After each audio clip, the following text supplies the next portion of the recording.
science student at UBC, and I went on a DT, or Development Traineeship, to Guangzhou, China. I chose that country. I'm half Chinese, so I thought it'd be kind of cool to, I've been to China before with my family, but experience and live in the country in a way that was, not a family vacation, and actually integrate into the, into the society and see what life is like over kind of on that side of the world.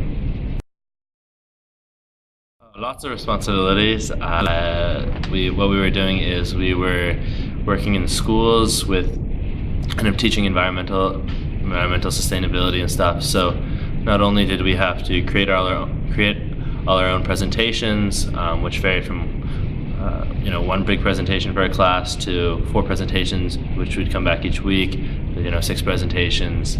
But we'd also have to get ourselves to the schools, communicate, and more or less run everything, really. But lots of fun. A little bit. It's pretty close proximity to Hong Kong, so I got to go into Hong Kong twice.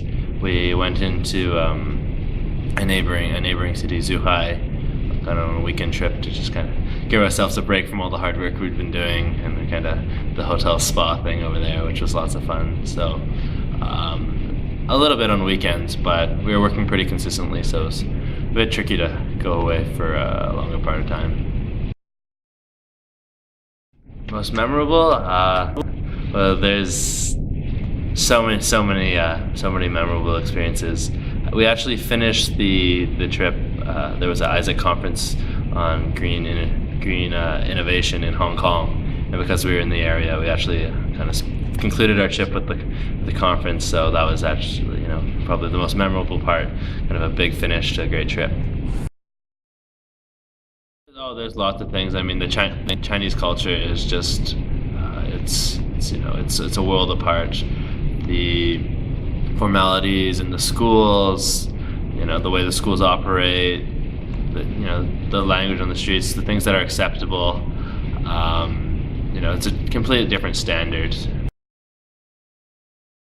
A pretty easy change. I mean, I kind of got back and then went away onto another job where I was working in a summer camp up in the Okanagan for about 9 weeks. So I wasn't home for that long. So it was kind of still, everything was in transition stage. I got back, had to get all my stuff together and go away again. But it was a different lifestyle. You live with, there's 5 other interns with me from different parts of the world. And you kind of live with them, and you eat, sleep, go out, work with them, all these things 24/7. And it definitely was, it was a bit of a transition not being with these people kind of every second of my life. So I kind of had to, Facebook helped with that and Skype, but it was definitely a transition. The most crucial advice I'd have to say is just be open-minded and, really just let yourself go with it. Whatever happens, and you just got to be willing to have fun with it. And you'll find that in new experiences, even things that you think are completely ridiculous or obscene and odd, just immerse yourself in it. You're only in that part of the world, so many times in your life, and just have a great time. Our favorite is Hui Fei Long, which is black flying dragon.